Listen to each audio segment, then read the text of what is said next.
আবারও চলে এসেছি পটুয়াখালীর বিসিক উদ্যোক্তা মেলায়। এর আগেও একবার মেলায় এসেছিলাম, কিন্তু তখন সব স্টল বসেনি। আজ দেখি মেলা পুরোপুরি জমে উঠেছে। আসসালামু আলাইকুম সবাইকে, ওয়েলকাম টু মাই ব্লগ। আশা করি সবাই ভালো আছো, আমিও ভালো আছি। মেলায় ঢুকতেই চোখে পড়লো হাতে তৈরি হরেক রকমের গহনা ও কসমেটিক্সের দোকান।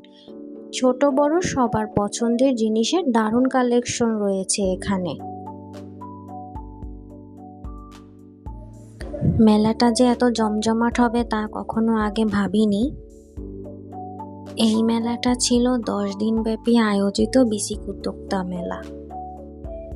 মেলার বাহিরে ও হলরুমের ভিতরে দুই জায়গাতেই আয়োজন করা হয়েছে। বাহিরে যেহেতু সব স্টল বসানো যায়নি, তাই হলরুমের ভিতরেও কিছু স্টল বসানো হয়েছে। হলরুমের ভিতরে ঢুকতেই দেখলাম প্রচুর পরিমাণের ভিড়। প্রচুর পরিমাণের মানুষ ছিল এবং প্লাস গরম ছিল বিধায় আমরা পুরোটা ঘুরে দেখতে পারিনি, তাই সব স্টলে যাওয়াও হয়নি। ঘুরে ঘুরে কয়েকটা স্টলে দেখেছি এখানে হরেক রকমের ফুল দিয়ে সাজিয়েছে। তারপর আমরা বাহিরে চলে এসেছি।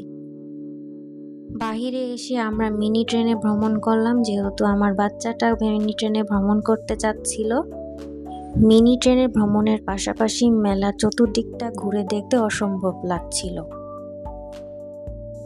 মিনি ট্রেন ভ্রমণের শেষে তোমাদের ভাইয়া ধোঁয়া ছাড়তেছে, আসলে মজা করতেছি। সে এখন একটা স্মোক বিস্কিট খেয়েছিল। স্মোক বিস্কিট খাওয়ার কারণে তার নাক মুখ দিয়ে শুধু ধোঁয়াই বেরোচ্ছে। এটা হচ্ছে আমাদের লাইফে ফার্স্ট টাইম বিস্কিটটা খাওয়া। যদিও আমিও খেয়েছিলাম, কিন্তু আমার কাছে অত একটা ভালো লাগেনি। আমার বাচ্চাটাও বিরক্ত করছিল, তাই তোমাদের ভাইয়াই খেয়েছে। খাওয়া দাওয়া শেষ করে আমার ছেলে বলছিল, মা একটু ঘোড়াতে উঠবো, তাই ওকে নিয়ে ঘোড়ায় উঠলাম। সে এত খুশি হয়েছিল যে বলার বাহিরে। আজকের ভিডিওটা এই পর্যন্তই। দেখা হবে আমাদের পরবর্তী কোনো ভিডিওতে। সবাই ভালো থাকবেন, সবাইকে আল্লাহ হাফেজ।